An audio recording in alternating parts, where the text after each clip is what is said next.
Breaking news. Breaking news. Breaking news. Camerounaises, Camerounais, mes chers compatriotes, au cours de l'année qui s'achève, notre pays a été confronté à de nombreux défis. Certains d'entre eux procèdent d'un contexte international de plus en plus difficile. D'autres relèvent de contraintes purement internes, anciennes pour la plupart. Je voudrais d'entrée de jeu vous assurer que malgré cette conjoncture difficile, nous avons continué à faire face ensemble, comme la nation unie et soudée que nous avons toujours été, les yeux rivés vers un objectif, le seul qui importe, le progrès. Comme par le passé, la conjoncture internationale a pesé de manière notable sur notre situation interne. La persistance de la guerre dans l'Est de l'Europe a continué de perturber les circuits d'approvisionnement du marché mondial des produits de grande consommation.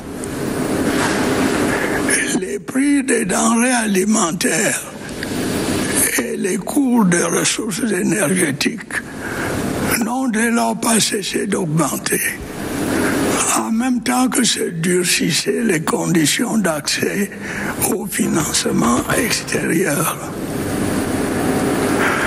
La résurgence en octobre dernier du conflit israélo-palestinien a exacerbé les clivages au sein de la communauté internationale et accapare désormais son attention.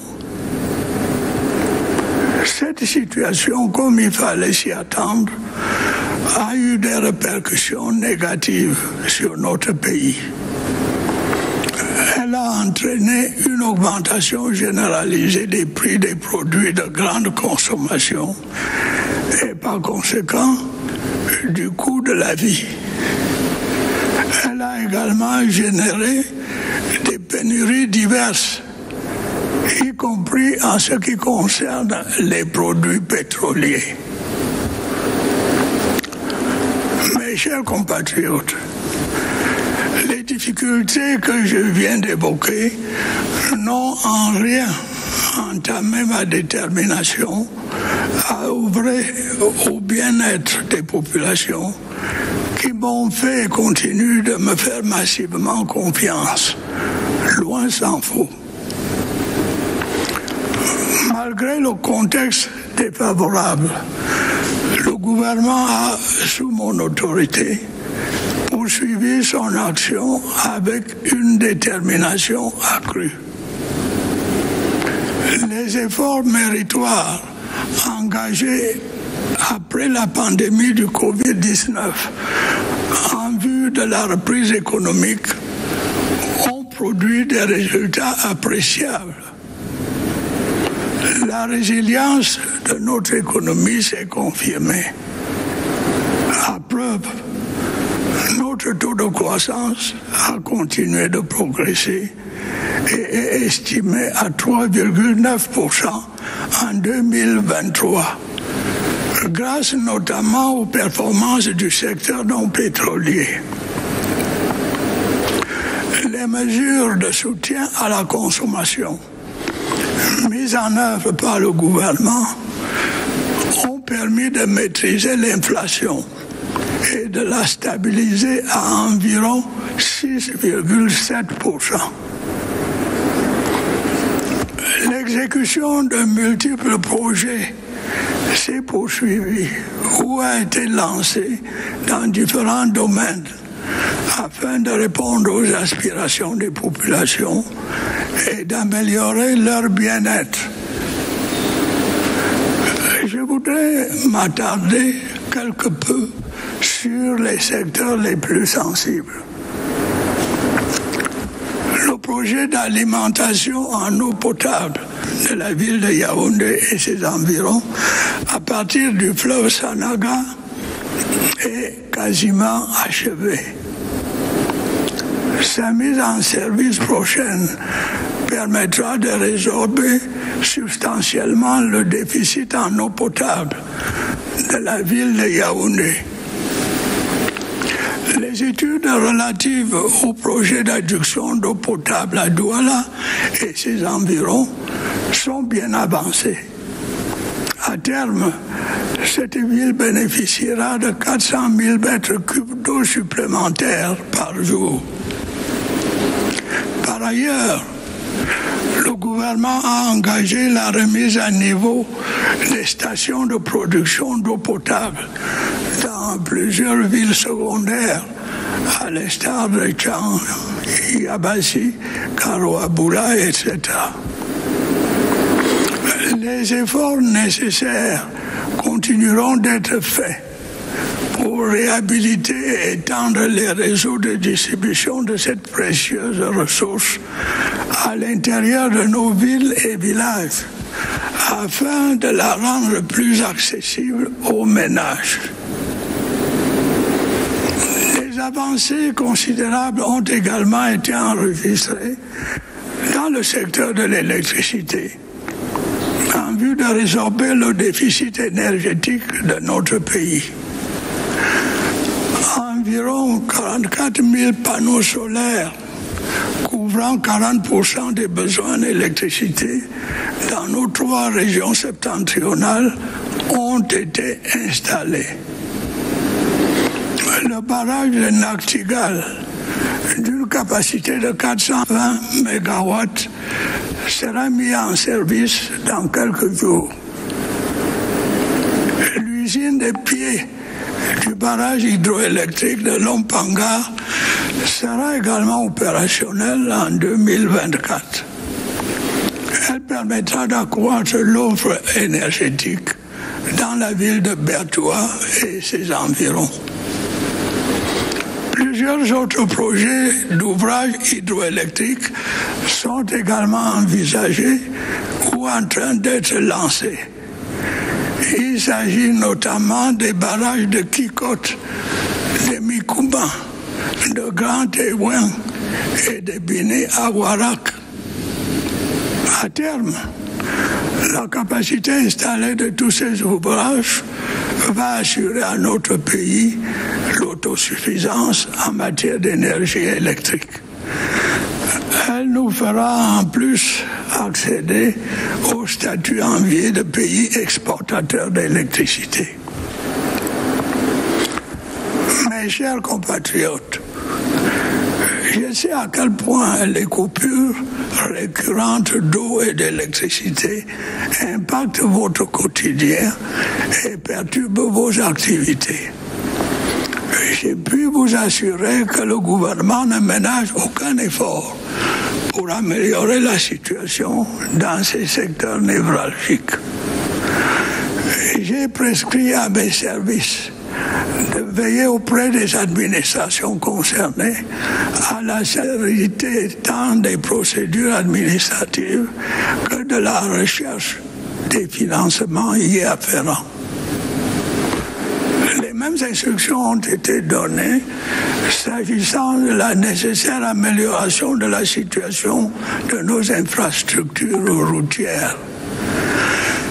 Cette problématique, vous devez le savoir, est au centre de mes préoccupations. Les défis en la matière sont nombreux. L'insuffisance des ressources financières en étant l'un des plus aigus. Il me plaît toutefois de constater que dans ce secteur également, nous progressons inexorablement.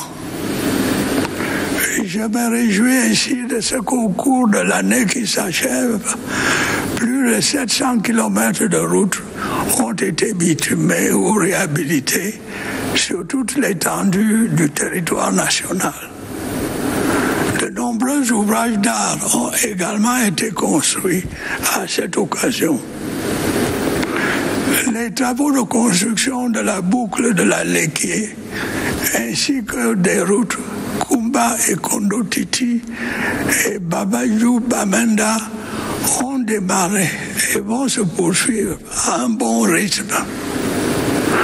S'agissant de la route Bolva-Kribi, les négociations avec les bailleurs de fonds qui ont longtemps achoppé sur les questions environnementales sont finalement en train d'aboutir.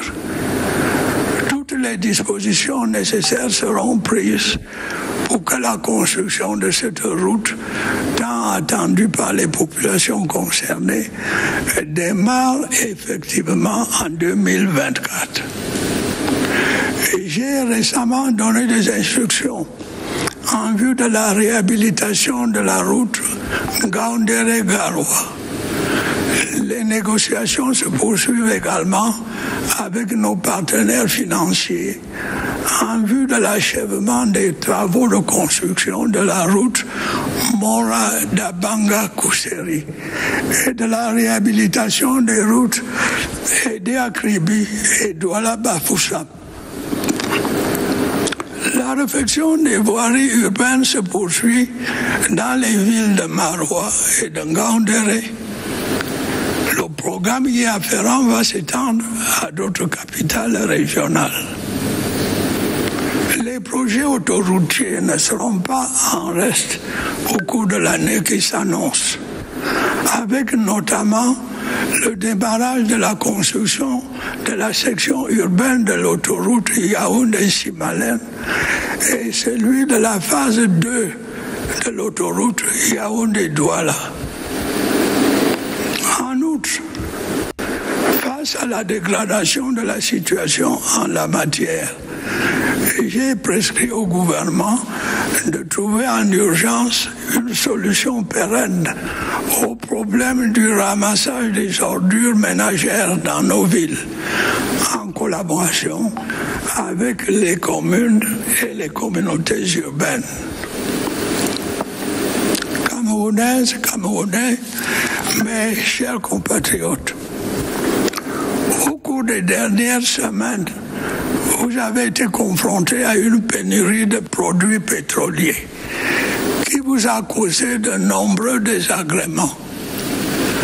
Pour faire face à cette situation, j'ai prescrit au gouvernement des mesures urgentes permettant d'assurer l'approvisionnement continu du marché. Les difficultés du secteur sont toutefois plus larges et plus complexes. Vous devez savoir que dans le but de maintenir les prix à la pompe à leur niveau actuel, qui est largement inférieur à celui pratiqué dans les pays voisins, l'État doit, au prix d'importants efforts financiers, fortement subventionner les importations de produits pétroliers. Le poids de ces subventions pèse lourdement sur notre budget et rétrécit considérablement les ressources dont nous avons le plus grand besoin pour apporter des réponses aux autres problèmes auxquels nos populations sont confrontées.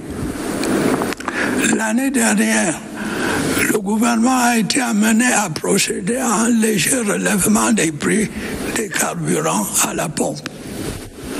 Grâce à cette mesure, la subvention des produits pétroliers, qui était de plus de 1000 milliards de francs CFA en 2022, a été réduite à environ 640 milliards de francs CFA en 2023.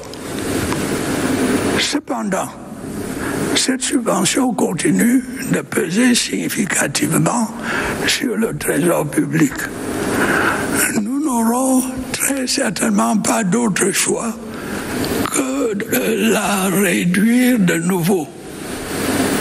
Nous verrons néanmoins à ce que les ajustements nécessaires n'impactent pas substantiellement le pouvoir d'achat des ménages. À terme, La réhabilitation de la Sonara, dont j'ai prescrit l'accélération, devrait contribuer à améliorer la situation dans le secteur.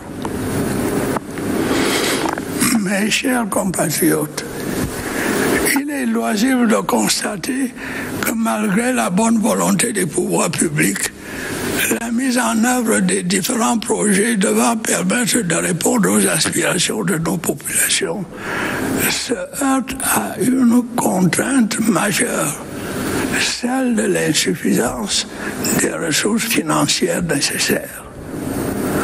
C'est la raison pour laquelle je n'ai de cesse de prescrire au gouvernement la rationalisation des dépenses publiques, de même que la recherche des voies et moyens supplémentaires d'accroître les ressources publiques. S'agissant de la réduction des dépenses publiques, j'ai fermement réitéré au gouvernement mes instructions antérieures visant à réduire les dépenses de fonctionnement. La lutte contre la corruption et les détournements de deniers publics est très clairement un impératif pour la préservation des ressources publiques. Elle va connaître une intensification notable au cours de l'année qui s'annonce. Le plan triennal intégré d'import-substitution pour la période 2024-2026 que j'ai prescrit au gouvernement participe également de mon souci de permettre à notre pays d'économiser de précieuses ressources. Ce plan, en renforçant notre souveraineté alimentaire, devrait réduire l'impact négatif des importations sur notre balance commerciale. Le déficit y afférent est évalué à un peu plus de 1500 milliards de francs CFA par an. S'agissant de l'accroissement des ressources publiques, il est nécessaire d'explorer de nouvelles pistes face aux contraintes inhérentes à l'élargissement de l'assiette fiscale et à la baisse drastique des recettes pétrolières. La mine solide, en particulier l'or, nous semble constituer à cet égard une niche exceptionnelle de ressources financières. Notre pays dispose en effet d'importantes réserves minières non exploitées que nous devons valoriser.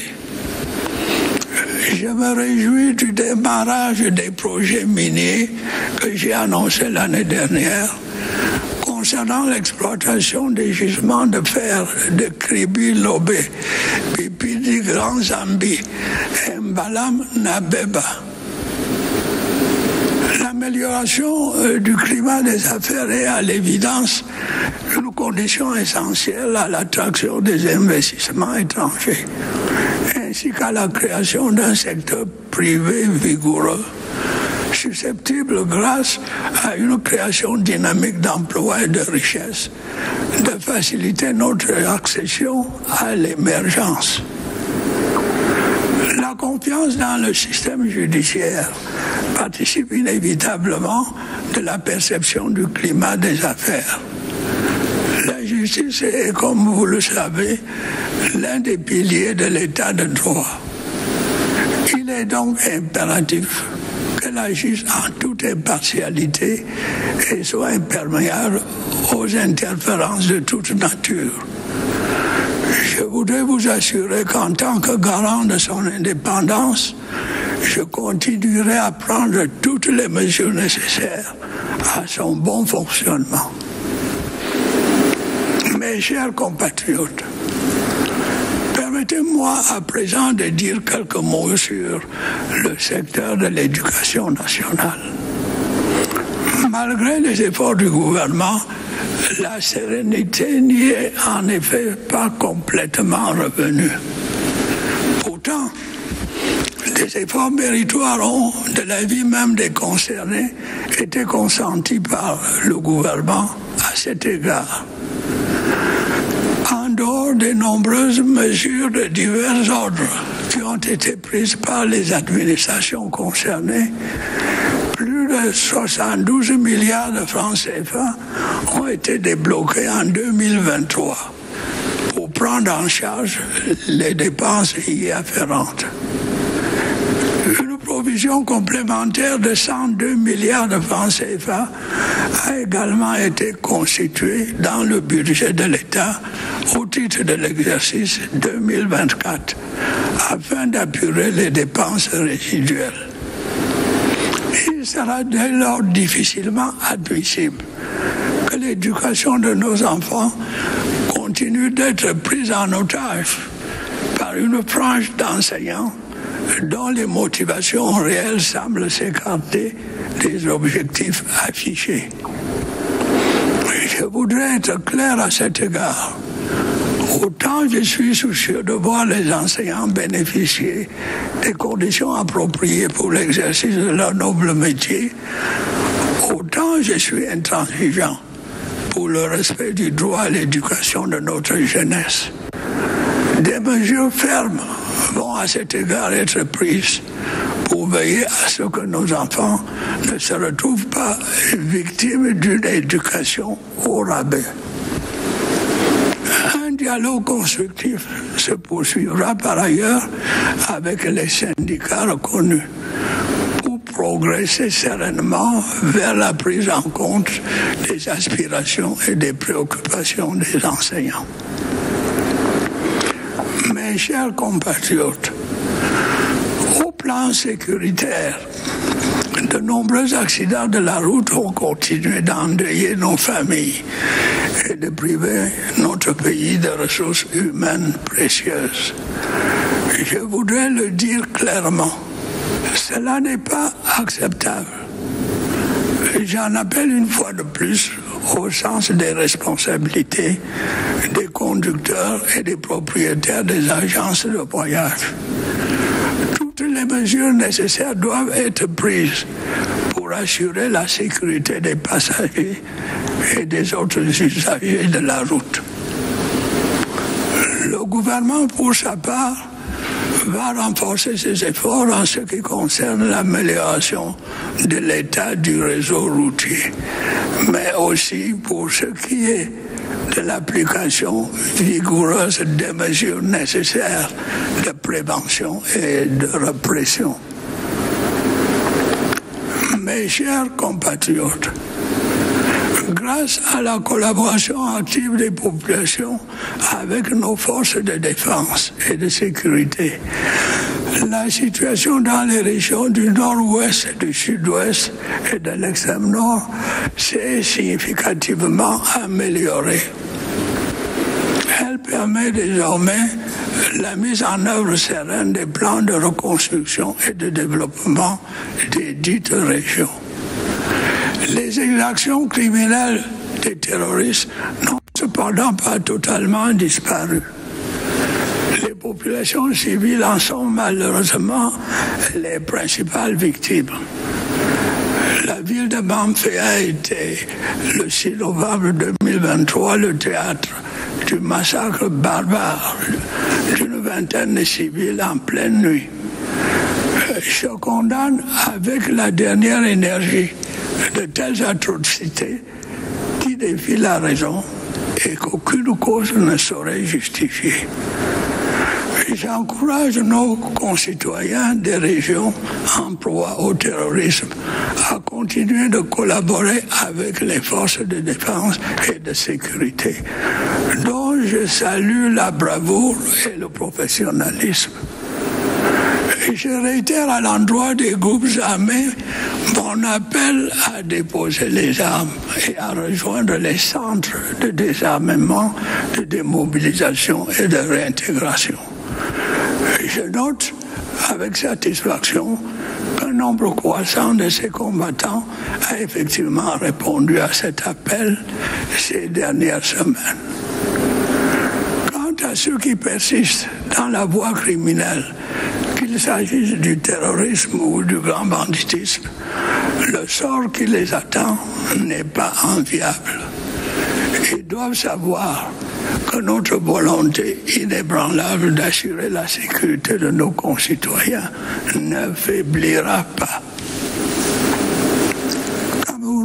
Camerounais, mes chers compatriotes, dans quelques semaines, nos chers lions indomptables participeront à la 34e édition de la Coupe d'Afrique des Nations de football qui se déroulera en Côte d'Ivoire. Je voudrais, en votre nom à tous, leur prodiguer tous nos encouragements et leur demander de défendre, comme par le passé, le drapeau de leur pays avec bravoure et honneur.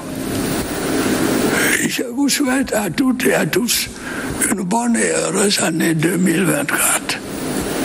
Vive la République, vive le Cameroun.